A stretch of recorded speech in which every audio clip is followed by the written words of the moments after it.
The land down under. Australia, one of Indiana's next targets to land business deals in renewable energy, semiconductors, and the EV space. Governor Eric Holcomb joins us from Melbourne on the state's latest overseas economic development mission. Fly ball center field, well hit. At the track, he's done it again. Plus, the connection between one of the best in baseball and Indiana innovation, what you need to know about Rally 2024, and a report card from the Wabash Valley. New Mayor Brandon Sakbun weighs in on the past, present, and future of Terre Haute. Inside Indiana Business is next. From Indiana's business news leader, this is IBJ Media's Inside Indiana Business with Gary Dick, presented by Elevate Ventures, Indiana University, and LIUNA. Thanks for joining us for this week's Inside Indiana Business. I'm Mary Rachel Redmond in for Gary Dick. Well, more than 9,500 miles from Hoosier soil, halfway around the world, Indiana government and business leaders are on a mission here in Australia and in Singapore, looking to build on the state's already robust footprint in both countries. Governor Eric Holcomb leading his 24th International Economic Development Mission, touting Indiana as the ideal place to do business. The governor and leaders from the Indiana Economic Development Corporation are in Australia and Singapore this week, focusing on boosting investment in Indiana renewable energy, semiconductors, and the EV industry. The delegation looking to capitalize on what already adds up to big numbers contributing to the state's economy. Hoosier imports and exports to Australia and Singapore adding up to over $2 billion. Vila Solar, a good example. The Singapore-based company operates a $35 million headquarters and manufacturing facility in Indianapolis. And then there's Australian-based Pratt Industries, a worldwide leader in the recycled paper and packaging industry with a big presence in Valparaiso in Northwest Indiana. Add to that Indiana-based business giants like Eli Lilly and Warsaw-based orthopedics manufacturer Zimmer Biomet, both with substantial operations in Singapore and Australia. We spoke with Governor Eric Holcomb from Melbourne this week on the potential payoff and impact this trade mission could have for Indiana. Time is ticking, and we need to get to work. And when the invitations came in, we jumped at it, just because the stars really are aligning for the state of Indiana in the world. And they have taken note with a new hydrogen hub, with a new biotech hub, with a new ME Commons or the microelectronics hub, all the work that's going on around Crane with the hard tech corridor. When you talk about all the renewable energy sources under construction in the state of Indiana, and we like all the above and American made. And so for companies in Australia, what's interesting is it's a big country, landmass, a continent. But if they want to scale up their businesses, they're doing it in large part all over the world. And so for a place like America, a market that big, where they can partner their talent with talent at Purdue and Indiana University and Notre Dame and Rose-Hulman and Ivy Tech, they really have a great shot at growing. This really is a perfect match, and we can't afford as a state to downshift. And so you have to get out there, whether it's around the state or around the country or around the world, if you want to form these partnerships and really carpe diem, not squander this moment. Where, as I said, these stars are aligning. And so we're working with semiconductor companies. We're working with folks who are involved in the hydrogen space. We're working with folks who are involved in solar, et cetera, in Australia. And good things will, I think, come from it. You're half a world away, right? And Indiana, here in the Midwest, culturally a little bit different, right? So what is your sales pitch to these folks? How do you sell Indiana? Indiana is the oasis. It is a land of opportunity. And when you talk about what you need to grow your business, we offer a low-cost environment, access to high talent, and great sites. I look at Indiana, our role in not just development, but the research, the R. Now we're known for the R and the D. And that pulls talent toward one another. almost like a magnet. If the invitation comes in and it's real, and you want to get to work and you want to build something durable and special that's going to create high wage, fill high demand jobs, careers, then I'll go anywhere in the world. Great to hear from the governor. Well, check this out. One of Singapore's big attractions for both tourists and locals is the Gardens by the Bay Nature Park, a development Indianapolis city leaders are looking at to reimagine what could be possible for the White River. It features 18 towers of vertical garden structures known as super trees.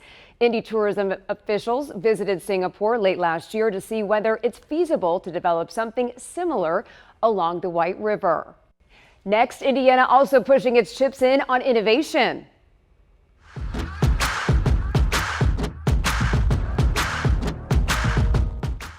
Rally 2024 in Indy right around the corner. The mission behind the event and the big name keynote speaker this year when we come back. I'm proud to announce today that Lucas Oil Stadium will be the home of the Big Ten Football Championship game for another 4 seasons through 2028. Score another one for Indianapolis. The battle for Big Ten football bragging rights staying in the Circle City, a weekend that pumps roughly $20 million into central Indiana's economy.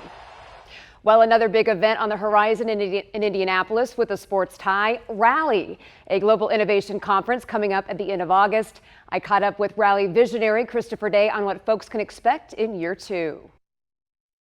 A number of heavy hitters from around the globe and a range of different sectors from sports, education, ag, and more, all set to convene at the Indiana Convention Center next month for this.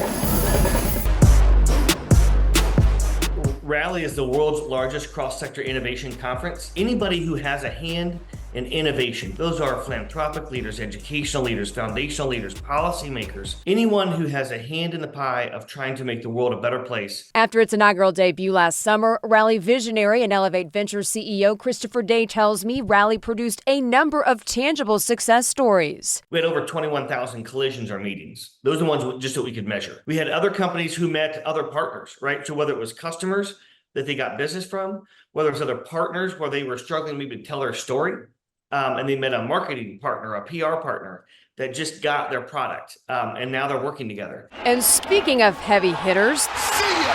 He did it in style! He joins the 3,000 hit club! This year's keynote speaker, New York Yankees legend Alex Rodriguez. A-Rod, quite the entrepreneur himself. The one thing I've been focusing on is the 2 B's, baseball and business. Number one, it shines a spotlight and brings more awareness to Rally as a whole. I mean, he's a global phenomenon. You know, he went through adversity in his career, but continued to work hard, reinvent himself.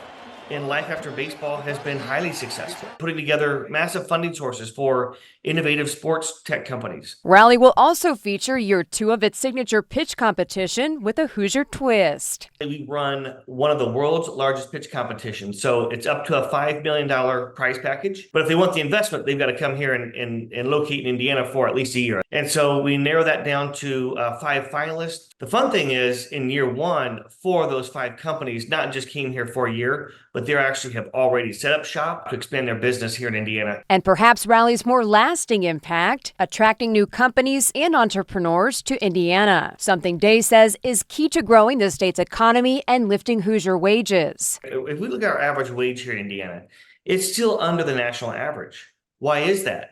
The jobs that are above the national average come in the form mainly through tech or tech-enabled type jobs and through healthcare type jobs. And then those are the highest multipliers of industries that produce the highest number of indirect jobs. So these multipliers are roughly 3 to 4, even 4.5x of every job produced in tech, for example, produces a service job or an indirect job. That's teaching, that's car sales, that's restaurants, that's all those kinds of things. If we attract these types of jobs that are innovative throughout the state of Indiana, then the opportunity for us to get the average wage of our citizens to be well above the national average is right within our reach. And there's still time to register for Rally 2024, the event taking place at the Indiana Convention Center in Indianapolis, August 27th and 28th. For more information, go to rallyinnovation.com. Well, up next, Jackpot, how gamblers playing at Indiana's newest casino in Terre Haute are helping to push revenue for the state's bottom line. Here's what's making news around Indiana. Brought to you by the Indiana Association of Realtors. Indiana's 21,000 realtors. The neighbors you know, the experts you can count on. We begin this week in the Wabash Valley, where new Terre Haute Mayor Brandon Sakbun is marking his first 6 months in office. Inside Indiana Business host Gary Dick sat down with Sakbun to get his take on the past, present, and future of the city he lovingly refers to as Terradise. You just passed 6 months in office. How would you describe your first 6 months? So, I always say every day is game day, but also every day is different. You have your set plan, your set schedule. You're working with constituent services, sometimes one-on-one. We've had some great wins. We've seen successes. We retooled our housing grant program in December and January, and now we're seeing record number of homes being built. Anytime you talk about construction, a lot of folks, and I get this, that's 7.5% interest rate. It's frustrating, right? So how can local governments say, hey, we're going to provide just a little bit of financial support to get you over the edge through a grant-based program partnered with Thrive West Central? That's led to over 300 new housing units, either constructed or starting construction in a 6-month span. In previous years, we'd only hit 122 a year. 1 year, we only hit 70 to 80. This is all the past 10 years. So when you look at the property tax caps and the state of Indiana and our property tax rates, to avoid some of the financial situations you'll run into in local government, you've got to grow. You've got to grow yourself out of this problem, and we're really hitting that on the head. Do you sense this is Terre Haute's time? I really do think so. I strongly believe so. Whether it's strong investments in quality of life projects, strides in housing, addressing archaic infrastructure, what we're doing is not, siloed efforts. We're taking a collective approach to turn Terre Haute back on an upward trajectory. It was not too long, decades ago, that Terre Haute was beating the Muncie's of the world, right? Competing with the South Bends, the Evansvilles, the Fort Waynes. So really taking that hard look in the mirror, saying, hey, let's pivot and change some things up. And that's what we've done through elections, through new leadership at organizations. And I strongly believe you're going to see a lot of activity in the next 18 to 24 months, which will pay off not just for the next 2 years, but the next 2 decades. Talk about activity on Wabash Avenue and where you see that going. So we're really, if you look at 13th and Wabash, we got some infrastructure improvements with INDOT. We're going to tear down our old police station. It was even a jail at one point, and chase a multi-use development project there. And then continuing to move west, we're blessed to see a hotel development that includes commercial opportunities. It's even going to be a pool downtown in Terre Haute, with a couple of bars and restaurants. And what that does, not just for Indiana State students or folks who live in Terre Haute or folks who visit, but what it really does is it drives downtown development and density. Can you park your car in a parking garage or on the street, eat, shop, drink, all within a couple of blocks, right? Can you work downtown? We got the station, a teleworking facility. We've got, continuing to see investments by some of our banks with the jobs offered there.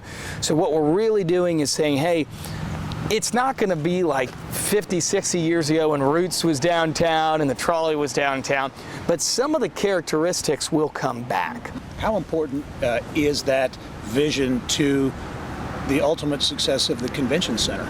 So it's very important. The convention center, they are turning groups away because of a lack of hotel space. They're doing very strong. They have improved this past year. So we're happy to see the improvements there. But it's, we never sell the convention center. We never sell just ISU. We always sell Terre Haute, Indiana, right? So it's a part of that. And, yes, you got that destination development, but you're also saying, hey, can we keep some of these young families?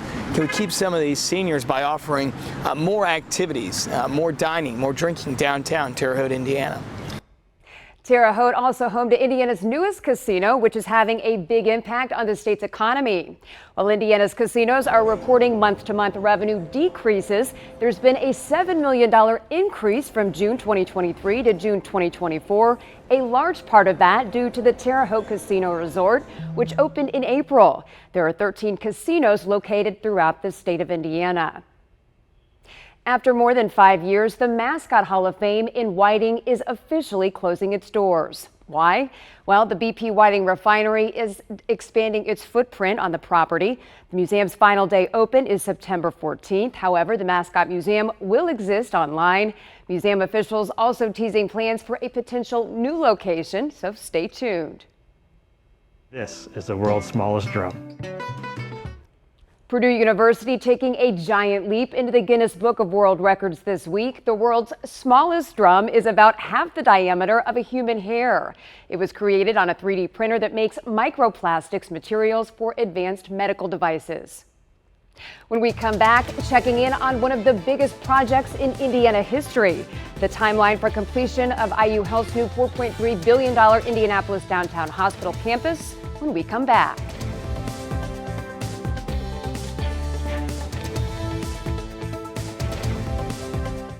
To the business of health now, where reporter Kylie Valletta first told you about Fishers native Vince Dixon. Just a few months ago, he's making a powerful short film based on his sister's battle with addiction. Here's Kylie now with an update and a sneak peek of Dixon's work. Camera speeds. 10 dogs, take 1, soft sticks, mark.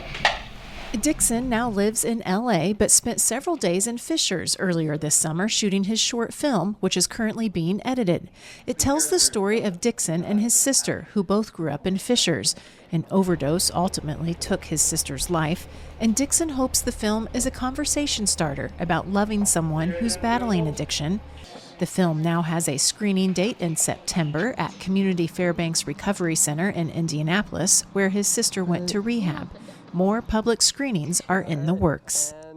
You don't hear this very often. A construction project is running on time, and it's one of the biggest in Indianapolis history. IU Health says its massive $4.3 billion project for a new downtown hospital campus spanning 44 acres is set to be topped out next spring.